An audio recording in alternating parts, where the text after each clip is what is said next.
You're gonna take I roll. mean, you tell at the beginning of the If you year already that have Dale it, Johnson's Brian, gonna score no points. and we're still I don't gonna have win. it. Oh, okay. That just speaks to how much better. we're Sherry? playing. You're right. Yes. Mike? Here. Lavetta? Yes. Robert? Present. Bernie? Here, Myself? Brian? Jason? We don't need attendance for our staff, but Barb, Beth, and KK are all excused. Yeah, KK called me this morning, so. All right, looking over January's minutes, any corrections, deletions? If not, I move we accept. okay, second. Second. All right, all in favor? Aye. All right. We have a guest of Mr. Schwanger out there. Thank you. Right into it, old business. Ryan, Mills Creek.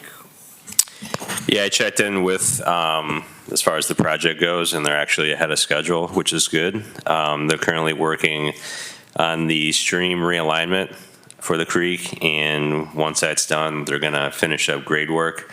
And then when spring rolls around, that's when they'll start planting grass seed, things like that. But it's great to hear that they're actually ahead of schedule, so we were already planning on them being finished before the course opens, April 1st. So definitely feel good about that. So project's going in the right direction, so. I was out there today, I walked around hole 3, it looked like A lot of work to do on 3 yet. action out there, a lot of work. All right. Jason, I guess you're for Tundra, huh? Youth programming updates? Yeah, we are still on schedule for Midtown Supper Club. The class actually got to visit Ciao Bella last night. They're doing a site visit. They got to see the kitchen over there. Thanks to Commons of Providence for providing the transportation for that trip. Tickets are going fast. March 10th is the date. If you haven't signed up for Midtown Supper Club and plan on being there. Out of school is happening right now. That's why Tandra's not here. She just wanted also me to mention, let me see, I got a list here. About the ABC Club. That's their Good Grades Club. So they keep track of how the kids are doing in school. And then there's a movie night that they get to do if they keep their grades at a certain level. That's the ABC Club. And they're going to go see a movie, I want to say it's next Monday. OPRA award ceremony. We, as mentioned, Midtown Supper Club won for the second time the best program, recreation program.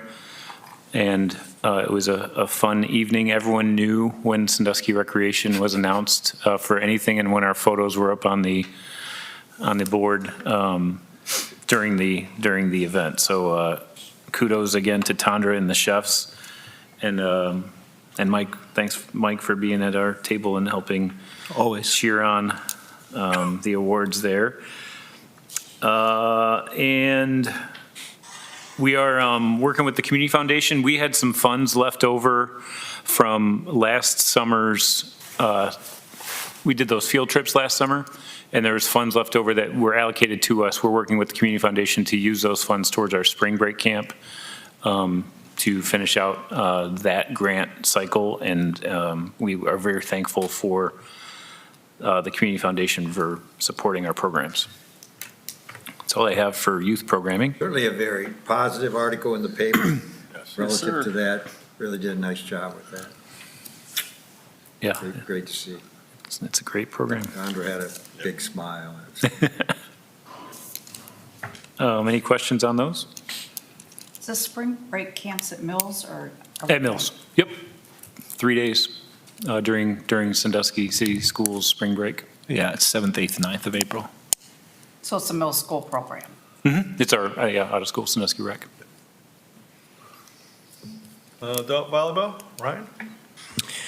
We started the second session this past Monday. We have 7 teams, so one more than last season. So That's going in the right direction too. Hopefully that league continues to grow. Appreciate all the support from the schools as far as letting us use Jackson. We're really happy to bring that program, that adult league, back, and hopefully it's the first of many, not only now, but in the future when the new center goes up. But yeah, it's off to a good start, so. You said 17? Last season we had 6 teams, and this is co-ed. We're just doing co-ed right now, and we have 7 teams currently right now. So we play Monday evenings,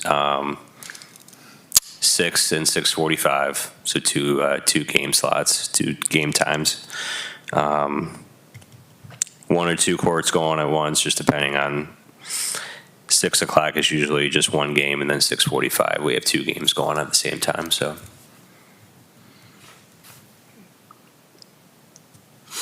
All right. Anything else in our old business? Move on to new business. Special events. Ryan, you're up again, bud. Yeah, we're slowly plugging away at the special event calendar. A lot of events that we've done in the past are scheduled to come back. Dump Day, we usually do that drop-off event where we do one in the spring and we do one in the fall. And in the spring, we usually do it mid-April, so that's scheduled for April 18th. So we'll do that again. Skate Dusky, last year was the first year. It was the grand opening of the Sandusky Wheels Park. That was a really good event for us, and we're planning on bringing it back the same Saturday. So that'll be May 9th this year. Last year it was 12 to 6. We're going to cut it back an hour just because it dragged down just a tad. So it'll be 12 to 5 this year. Normal events that we've been doing for several years now, Party at the Pier, Movies by the Bay. We're really happy that Align Data Centers, they're going to be a title sponsor for our summer movie program, Movies by the Bay.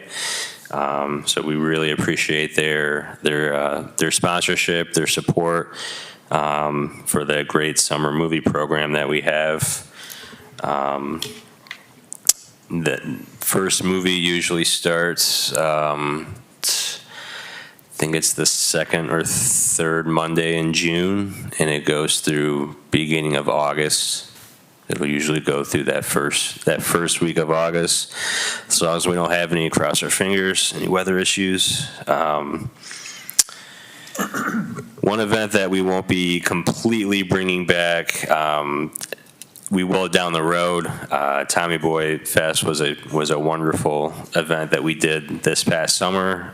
It's such a big event that it's not exactly feasible to do it every single year.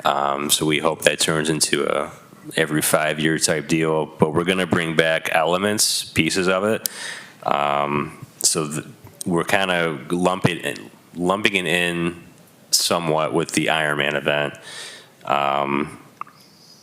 The Thursday before Ironman, we'll have our regular Party at the Pier concert, and then we'll do a screening of the movie like we did last year. The next day, there was a wing eating contest last year, so we are going to bring that back, and we're partnering with Ability Works. A few years ago, Ability Works did a really cool donut event with the donuts. So similar concept. They're going to partner with the Wing Fest. They might be partnering with us too with the Fat Guy in a Little Race event as well. But that wing competition, that'll be Friday, July 17th. And then after the eating contest, the Fat Guy in a Little Race event will go on following that. That Saturday, we'll have the Waffle Iron Run. So Ironman used to run a kids race the day before the Ironman event. They kind of went away with it, so we tried to pick it back up. And so that's what the Waffle Iron Run is. It's a really cool kids race that kind of works together with the Ironman event. So that'll be Saturday, July 18th. And then Ironman is same weekend as it has been the last few years. So this year it'll be Sunday, July 19th. And other events too, like Touch a Truck, Safety Town. We do some really cool, it's the peer pressure event series. So Saturday mornings at the pier, we have different partners that do workout classes for the public. And Fireless Health was very generous. They're not only sponsoring Run Dusky, which is the series of races that we do throughout the year. They've also sponsored the peer pressure workouts as well. So definitely want to thank Firelands Health for their support and sponsorship. But the Run Dusky events will be back as well. The first one is beginning of April with the Humane Society 5K. They partner with Bait House. So those are just a few of the events that we plan on bringing back. Like I said, a lot of them are events that we've done for a long time in the past. Safety Town, last year we tried a little different where we did a morning and an afternoon session for 1 week. This year we're going to try and do 2 separate weeks and just keep it in the mornings. The last year or two, we've been trying to extend the reach of Safety Town, just trying to reach more kids, because that's a really important program for kids going into kindergarten. And so we had a lot of success with the program last year. The afternoon portion was kind of hit or miss. So we're going to try just 2 weeks instead of 1 week, but we're just going to keep it in the mornings. Mornings just seem to, everything about the mornings just seem to flow better. So that would be the week of August 10th and August 17th. And we'll have more information as we get closer as well. But Safety Town will be Monday through Thursday of those 2 weeks, week of August 10th and week of August 17th as well. And that'll be typically 9 to 11:30. So yeah, those just a sampling of the special events that we have on tap this year with the city. So, Are we bringing back the strongman? yes, we are bringing that back. It's going to be a little earlier, so it's planning to come back Labor Day weekend. So it was this past year. It was September 20th, I want to say. So that event is coming back, and I believe it's going to be a Saturday, Sunday event. But that is planning to come back Labor Day weekend, so just a little bit earlier than what we did this past year. Dragon Fest, did you mention that? We did not. We're still in the work. We're still kind of trying to decide. If we can get a title sponsor, we'll bring that back, but if not, we'll just let it be a past event. One of my TV shows that I watch, I won't tell you what it is, they are having it. Oh, yeah? Yeah, it was funny. Yeah, they do a big one in Columbus and Cleveland. So they do those. It's a little different than the one we do. Like at the other ones, it's just like a dragon. Like we tie in bacon, which is a random fun thing to tie in with it. But the dragon races are definitely they're a big deal throughout other areas for sure. When does the planning start for the Tommy Boy Fest, if it's 5 years from now? Probably. What are kind of ideas are you guys looking at for making it bigger than it was this year? I don't know if we can get bigger than it was, but I think I mean, the hope is that when we bring it back, there's a possibility of seeing if you can get a David Spade to come to town or something like that. But Yeah. we're just bringing back components. It was so popular last year that we were bringing back some components of it to still. Everyone knows now that Sandusky was home of Right. Tommy, but in a fictional way. But yeah, we'd look at planning how you can get the director to come back, bring the car back, and then see if you can get maybe a Dan Aykroyd or David Spade or Yeah. Jason did an outstanding job he organized a lot of really cool things on the pier. I think if everything was gonna go as planned, I think like the next step like the State Theater was a part of like an event like this to, to do similar like shows and events that were part of that event. Some of those would go into the State Theater. So that, and that's a way to make it, like some of the stuff, that's a way to make it bigger for sure. So we're hoping 5 years from now, obviously we would love it if the State Theater was up and running and back to business as usual. So that would be one example of do the similar things that we did, but make it even bigger as far as attendance and stuff like that.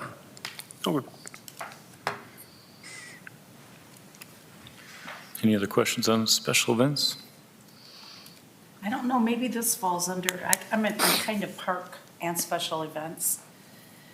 We've been really concerned about the parking for our Kids Fest and the Big Splash.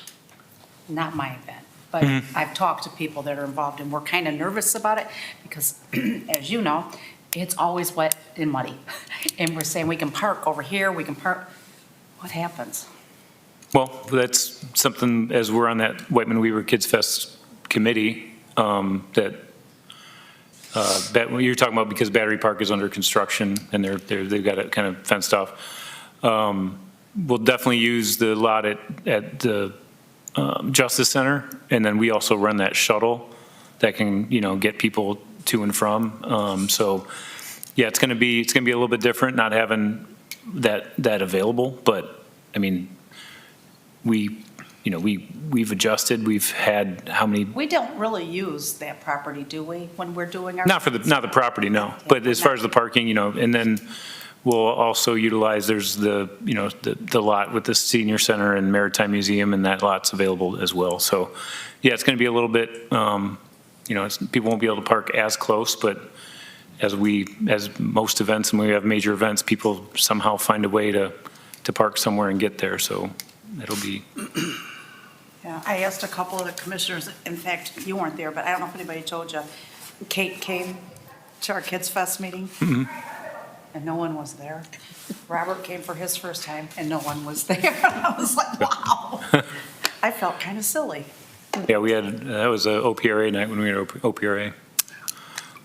Which I could give a quick update. We were at the conference, and some of the sessions we went to, I think, we go, and since we're so close, it's at Kalahari. All the other agencies from the state of Ohio have to, come up to Kalahari. They're staying a couple nights there. We aren't staying there, of course, because we can stay at home, but went to some leadership sessions.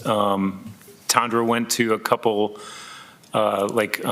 seasonal, I think it was like seasonal work and mentorship type programs. We also volunteer at OPRA because that gets us a discount on our registration. So, and then they also have the vendors there. They have a sort of like all of your mowing vendors, your playground vendors, anything that's, it's good to touch base with some of the projects that we have. So, OPRA is always a good thing. It's not just the dinner and getting an award. There's 2.5 days of speakers and really kind of seeing what's new out there, and then kind of get an idea of that you're doing, the things that you're doing are right along with what they're doing throughout the state and throughout the nation. I've got some parks and facilities updates as far as Farwell Park. We're going to be starting to pull the equipment out of Farwell Park, the old equipment. That's getting new equipment this spring.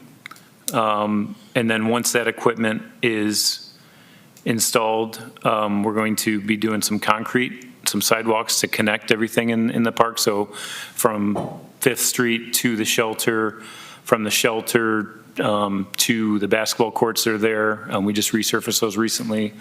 Putting in some bench pads, so there's places for people to sit. We're going to utilize having those trees that are right there, kind of some shaded area. So when parents are watching their kids play on the playground, they can be in the shade. Having a concrete pad for a portable restroom, that was something that was brought up in the past. Having that there for this season, and then that was announced at commission on Monday, that the 2 courts there will be named in honor of John Ferris, Jr. Junior. Yeah, Yes, and- John B. Ferris. Yeah, and we're looking to have signage there for that, and bring that all together sometime once we get that project completed. So that's one project that's going on. There's also the smaller playground at Central Park. We didn't, when they redid the park, they didn't take out the smaller playground. That's going to be removed this summer and replaced as part of our CDBG funding. So that's a project that we're going to, so it'll be for the little kids at Central Park. That's the one that's purple, blue, and right there closer to Monroe Street. We're still planning on some improvements at the Pipe Creek Wildlife Area as far as extending that parking lot just a little bit to where the barn area, that building that's there, that was the Sandusky Bay Rowing Association. The city was given that as the Rowing Association disbanded, so that building will now house kayaks that we have, and we'll do some paddling programs out of there, but we wanted to make it a little bit bigger of a lot right there. So we'll clean that up a little bit. We're working with First Energy. I think they're taking down some trees in that area that are along the road there because they're in the power lines. So we're kind of coordinating our efforts with their efforts. And then our crew was working on I mentioned at our last meeting that we were trying to do the ice rink at Mills Creek. We laid down a liner, we laid down an outline for it. We started to fill it with water, and there was a leak somewhere that we couldn't find it, and then they did finally find the one, so they got that fixed and repaired, but we're not sure if it's still holding water. So they're trying to get water into it. As of today even, we got kind of bogged down with some snow removal that, as you all know, we had quite a bit of snow. So they're still working on that to see if the liner's going to hold. The liner's actually a piece of what we had out at Whiteman Weber, and we kept a big section of that so we could try and do that at Mills, and didn't expect it to, because we looked over the entire thing before they set it in there, and somehow there's a hole in it somewhere. So that's just an update on that. Any other questions on parks and facilities? I do. Yeah. For AMVETS, there were some improvements, I think, that were pursued by the previous commissioner, and maybe not. But he asked me to mention them so that we could continue with them. They are the enclosed batting cage in that area, an enclosed practice pitcher's mound, netting to prevent errant balls from cracking the car windshields, refurbished the unused concession stand on the park adjacent to AMVETS. I think that's Sproul Park. Sprout, yeah. Yeah, and I think there are porta potties there. If we could turn that into a restroom area, brick and mortar or what have you, at a cost of $217,000, and fencing to separate the 2 fields that are back to back. Those are just some of the improvements that we would like to see at AMVETS. Okay, we're meeting with Aaron Taylor. He's the president of their board of their league, as quickly as I think maybe Friday of this week. I've been working with him because trying to direct and give them the support as far as what they need to do to put that in there, because at Dorn, they put it, like St. Mary put in a batting cage thing, Sandusky City Schools had put in a batting cage area or pitching area. So working with them on what location they're looking to do that, and then also talking about maintenance and how they plan to maintain that area once that's in. I know the restroom discussion has, we typically work with Garner Sanitation as far as we added another additional restroom this past season, and that was okay, but I think they want something that's a little bit like maybe within a trailer. So we're kind of looking into the restroom trailers. Give me a ballpark figure of how much a porta pot costs for a season of sports like baseball? Trying to break it down and think of what monthly it would be. Probably about $250 a month. I would, $250 a month? Well, yeah, but they gotta clean it. And yeah, all that stuff. that's included. I didn't know that. Yeah. So we are in contact with them as far as their league, but want to make sure that, you know, we're diligent on, and also keeping in mind that the league is only for about 2.5 months throughout the year, and then the facility doesn't really get a lot of use outside of that time. So, but yeah, those are all valid things that we'd like to look at long-term. They appreciate the input that you're helping with that grant, that you're gonna, they're hoping you have some good info for it for Friday at the meeting. Yeah. Good. Okay. All right, anything else on our new business? What was the name of our summer and winter rec programs that we would do on-site at different locations? Remember Dante came up and all that? We had the summer park program. We're doing that at Foxborough, Are but we down to just one park now? yeah, because we've been able to, you know, Mills has been so successful being able to take the kids there and making sure that every day we have the program going on, and it's rain or shine there, so, yeah. And the kids really weren't showing up in the parks as much. It was, I can attest to that, because as the Metro Parks, we would go out, I would partner up with Tondra for some of those programs, and some of those parks would just be empty, especially once it got hot. Early summer was fine, we always had a few kids, but then once you get to like mid-July, they just kind of stopped showing up. I had another question, but I didn't run it past anybody in the school system, so I don't know where someone over there might say something about this, but I started like 5, 6 years ago trying to get an announcer's booth for baseball behind the high school with a different AD. And we're finally getting to where it's wanted and everybody sees the need of it because you can have a concession stand downstairs. Does the city ever chip in and do stuff like that for our schools? I mean, we Donate gave money a or- lump or sum labor? toward the pool project, but that was to make sure that with the aquatic center, that was as part of making it accessible to the community. But I don't know as far as like, you know, we enter in prior use agreements for Dorn to use that, but I don't think the city doesn't put it, I mean, I think the cities own the land that Schaefer Park is on, and we do the improvements to Schaefer Park, but those are all things that are open to any city resident. But I can't speak to whether, I was thinking grants, does the city offer grants to the community clubs or anything? no.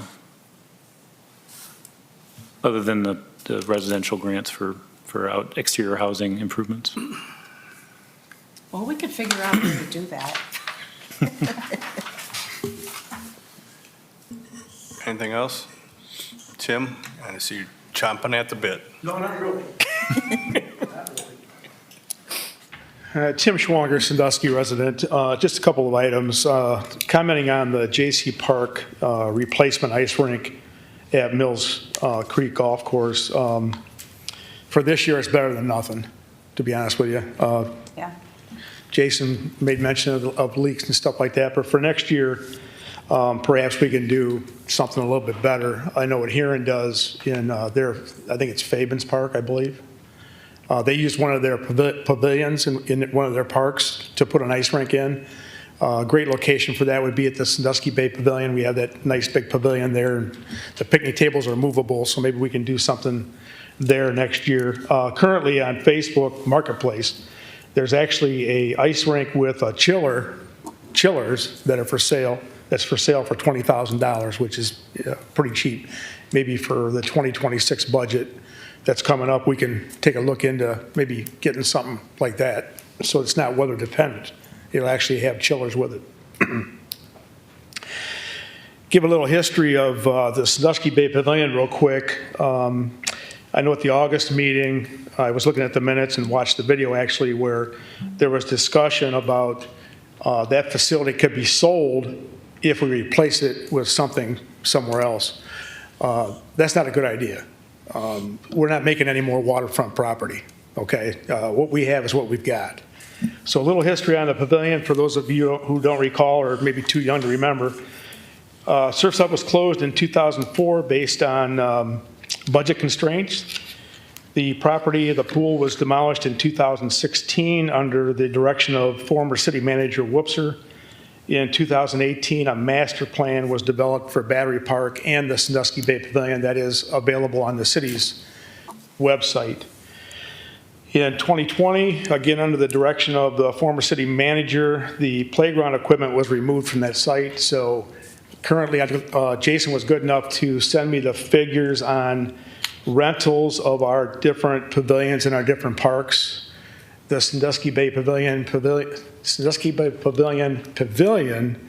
was the lowest rented facility in all of our parks with only 15 rentals. There's a reason for that. There's nothing to do there. The playground equipment was taken out. There's nothing to do there.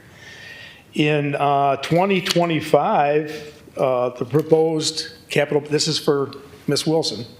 In 2025, the capital budget earmarked $40,000 for a plan for Surf's Up. That did not happen, okay? For 2026, proposed budget for Sandusky Bay Pavilion is $350,000. For 2027, it's $150,000 for improvements.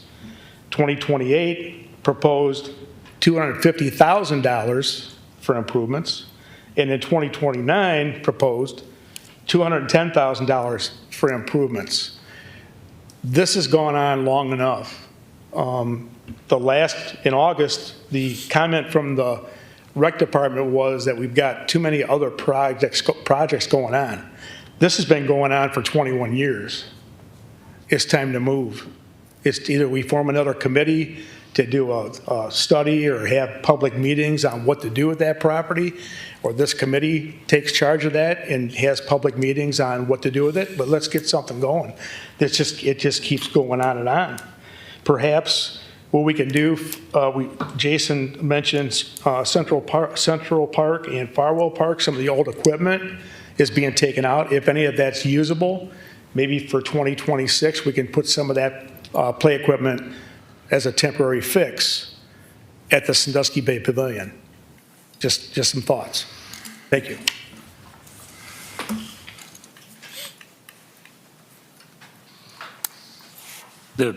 Just to speak to the old equipment, that equipment's being removed because it's past its lifespan, and once you remove those items, to get them removed is putting them, they're basically scrap after that, but. Yeah. All right, anything else? Open? Yeah. How would I always end my meetings? We haven't heard anything about the rec center. I checked with Chris. He didn't have an update for this meeting, but he expects an update for the March meeting. Are we just going to know when the ribbon cutting is? No, Chris has been providing updates of the process But at he's every not meeting. getting much, under my understanding or what I'm hearing. Well, the design, getting it to the design build was a long part of the process, was getting that. I wouldn't know anything about any of that. Okay. And I was just wondering if any more thought has gone into any type of water-related areas for later teens, early adults. I know we have a lot of splash pads, but that's not for adults. The last conversation we had at our last meeting, you said you had some pictures or some sort But I don't of know where plans they are, and I'm not saying I'm bringing. of what you were looking for. Okay. Maybe I can call Gary, Gary Packett. No, I don't know where they're at. I'm not even going to look for them. There's all kinds of stuff like that out there, if you're looking for it. But you have to want to look for it, and you want to offer it to the community. I would also recommend, because this comes up at our meetings, if there is a group of young adults and that is forming that is really adamant that they don't have an area to to have what you're talking about, that they should come and speak to the rec board and kind of say what they're looking to do, because I don't, other than what they have at Cedar Point with the adult designated areas and at Kalahari adult designated area, like I don't, in a splash pad world, I don't know what that looks like, I guess, for a city. Like limiting a certain public area to only a certain age group isn't It's something. not just, but it's involving older and little. It's like going to Cedar Point of all ages, instead of having just a little 3, 4, 5-year-olds and their parents. I won't bring it up anymore. No, I maybe it's better to talk offline on the subject, but I again, just need to know like exactly what your vision of that would be, and then if there's, like I said, if there's a, I think Surf's Up would be a good example of what we once had and was taken from us. And I'm not asking for a swimming pool because I know that answer.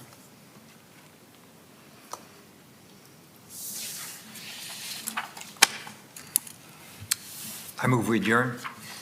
I second. All in favor?